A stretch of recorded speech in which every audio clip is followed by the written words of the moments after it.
Hi everyone, it's Tracy Malone from narcissistabusesupport.com. If you haven't been to my website and you've got a narcissist in your life, it is becoming the global resource and it's all about education.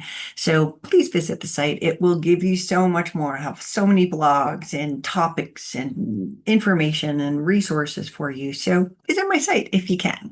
So today I want to talk to the estranged parents in the room that may be experiencing something that so painful, so hurtful, and so unnecessary, but it is a weapon in the narcissist realm of control, and it's how they use social media as a weapon.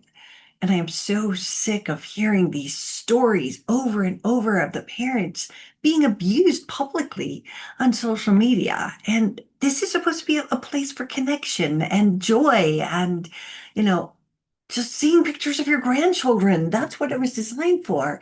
But it becomes a weapon in the hands of a narcissistic son or daughter-in-law.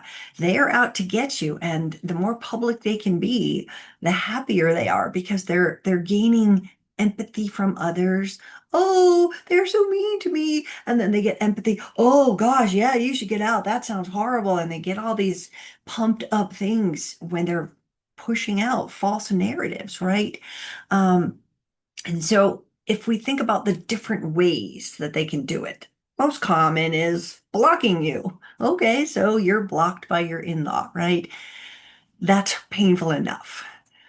But then, almost simultaneously, they start to friend your friends, like your best friend for 50 years, people they might have met at a dinner or heard of your friends, your aunts, your uncles, your cousins, your second level of family. They all now get included.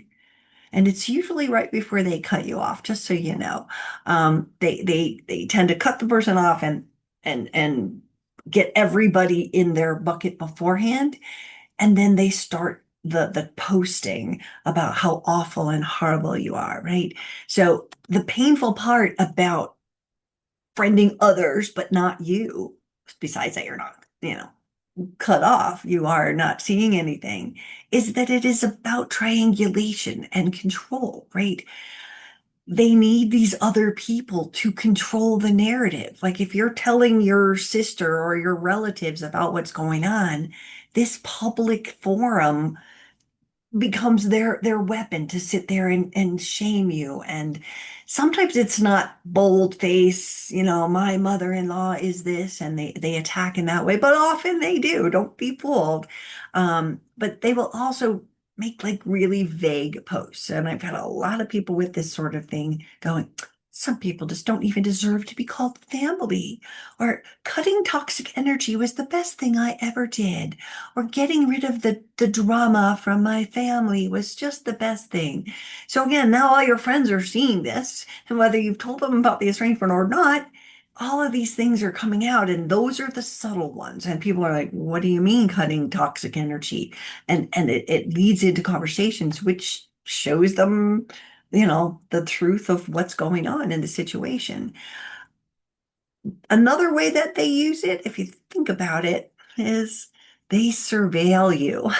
And even though they blocked you and don't want anything to do with you, trust me, they will create fake accounts just to monitor what you post because they are trying to see if you are doing it back because then they have a bigger attack, right? So think about being really mindful if you're blocked that you don't know who these other people are, these other false accounts that they may make, that they can now peer into your life. So setting your settings to something like friends and family, or have a specific list so that new strangers that might surveil you do not get to see it. And the new stranger would be your in-law creating another account to create ammunition, right? I mean, it's if you have like let's say Facebook will say, oh, you've got an old memory to come through here, and maybe it goes on your wall or you repost it or something,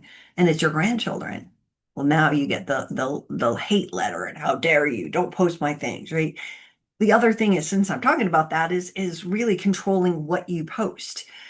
Even if you're not completely 100% cut off, they don't want you sharing pictures about their kids. And so they can do it. They can sell and send thousands of pictures out to the universe.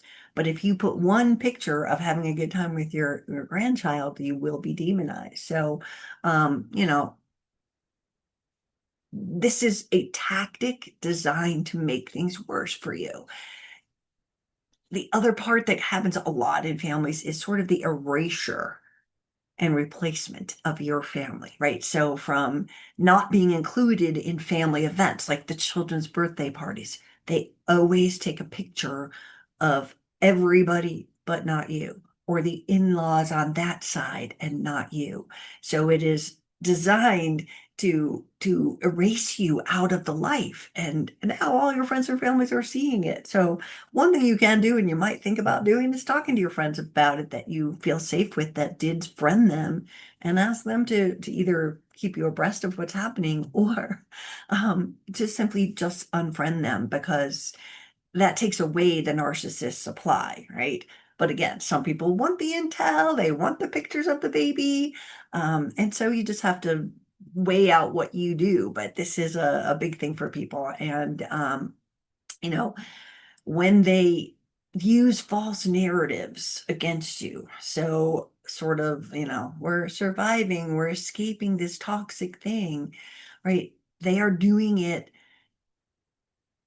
to poison other people's minds against you. That's triangulation. That's, let me tell you my story of it, right? So, when you are in this situation, if a narcissist is trying to do this social media destruction to you, be careful not to reply publicly.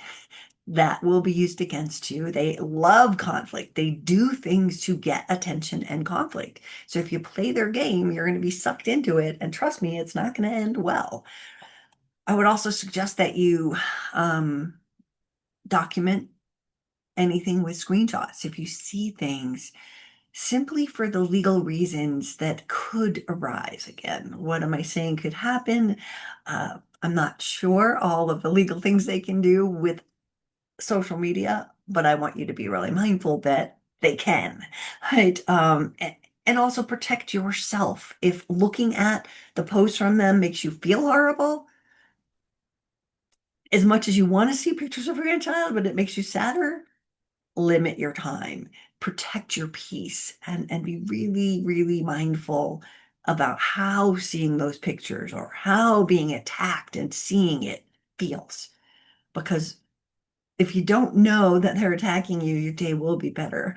But if they do and document it. So this is Trace Malone. I coach people from all over the world on estranged situations with narcissistic in-laws. My new book is coming out, Estranged by Lies: How Narcissistic Partners Use Power and Control to Destroy Your Family. So I hope it will be out soon. I will keep on letting you guys know. Join my mailing list on my website, narcissistabusesupport.com. I've got a new group starting really soon, and I think that it may help you get some tools and strategies to beat this and to not go as crazy and as sad as you might have been so far. So I look forward to seeing you next time. Thank you.